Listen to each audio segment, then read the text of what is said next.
कि शुरुआत बहुत समय पहले एक छोटे से कस्बे में अभिषेक नाम का एक युवक रहता था। अभिषेक महत्वाकांक्षी था। वह चाहता था कि जल्दी से जल्दी उसे धन, दौलत और शोहरत मिल जाए, परंतु मेहनत करने के बजाय उसका मन हमेशा शॉर्टकट ढूंढता रहता था। गांव के बाहर जंगल में एक बूढ़ा तांत्रिक रहा करता था। कहा जाता था कि वह काले जादू और अजीब मंत्रों का जानकार है। लोग कहते थे, उससे पंगा मत लेना, वरना जिंदगी बर्बाद हो जाएगी। लेकिन अभिषेक के लालच ने उसके डर को हरा दिया। एक रात वह चुपके से तांत्रिक की कुटिया पर जा पहुंचा। अभिषेक ने हाथ जोड़कर कहा, गुरुदेव, मैं आपसे मदद चाहता हूं। मुझे धन, दौलत और सुख चाहिए। क्या आप मेरी सहायता कर सकते हैं? तांत्रिक ने धीमे स्वर में कहा, जो तुम मांग रहे हो वह इंसानों की दुनिया से परे है। इसके लिए तुम्हें कर्ण पिशाचिनी की साधना करनी होगी। अभिषेक हक्का बक्का रह गया। उसने पहले कभी इस नाम को ठीक से नहीं सुना था।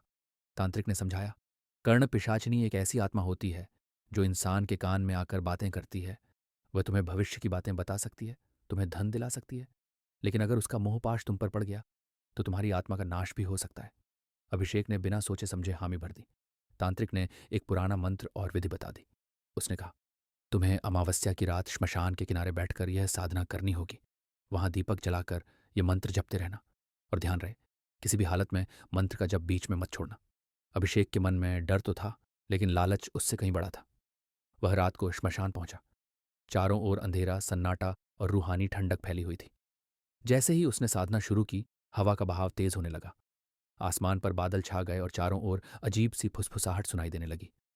अचानक उसके सामने एक सुंदर स्त्री का रूप उभर आया।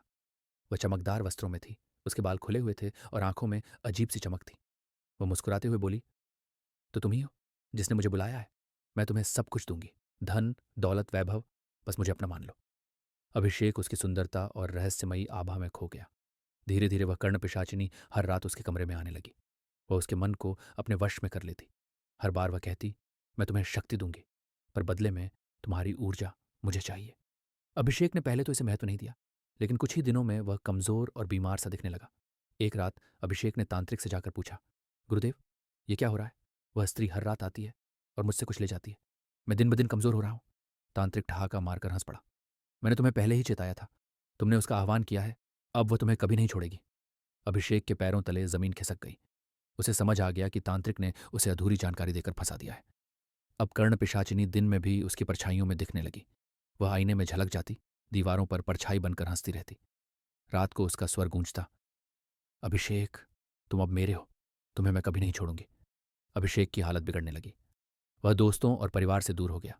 हर समय अकेला, डरा सहमा और थका हुआ नजर आने लगा। एक रात अभिषेक ने हिम्मत करके उस स्त्री से पूछा, तुम चाहती क्या हो? मैंने तुम्हें सब मान लिया, फिर भी तुम मुझे कमजोर क्यों कर रही हो?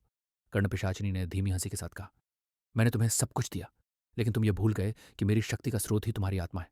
हर रात जब मैं तुम्हारे पास आती हूँ, मैं तुम्हारी ऊर्जा खींच लेती हूँ, और जिस दिन तुम पूरी तरह खाली हो जाओगे, उस दिन तुम्हारी आत्मा सदा के लिए मेरी होगी।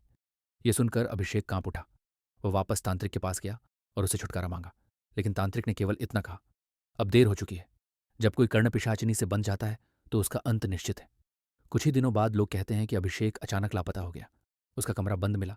अंदर से सिर्फ धीमी फुसफुसाहट सुनाई देती थी। लोग कहते हैं, रात के सन्नाटे में उस कमरे से एक स्त्री की हंसी और एक युवक की चीखें आज भी सुनाई देती हैं। शायद कर्ण पिशाचिनी ने उसकी आत्मा को अपना बना लिया, हमेशा के लिए। आउटर तो दोस्तों, ये थी आज की डरावनी कहानी, कर्ण पिशाचिनी का मायाजाल। ये कहानी हमें यह सिखाती है कि लालच इंसान को कहाँ तक ले जा सकता है। कभी कभी जो चीज़ें हमें आकर्षित करती हैं, वही हमारी बर्बादी का कारण बनती हैं। अगर आपको यह कहानी पसंद आई हो तो वीडियो को लाइक और चैनल को सब्सक्राइब करना ना भूलें।